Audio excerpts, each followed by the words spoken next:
Weh, ini bukan motor. Ini motor Blood Brothers. Turun KL weh. Ini dia benda Dark Flag 500 V4 Cruiser Rare. Bunyi padu. Style memang lain dari lain lah.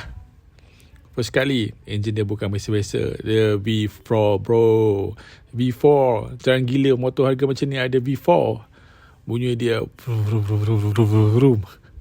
terus rasa macam naik motor 1000cc mat. Power dia dalam 500cc, tapi look dia macam 800cc ke atas. Tangki besar, body solid. Ini kalau pergi kenduri kahwin ni, kau confirm nampak macam Abang Long kawasan. Seat rendah, sesuai lah untuk rider Malaysia yang kaki pendek pun boleh jejak tanah ni.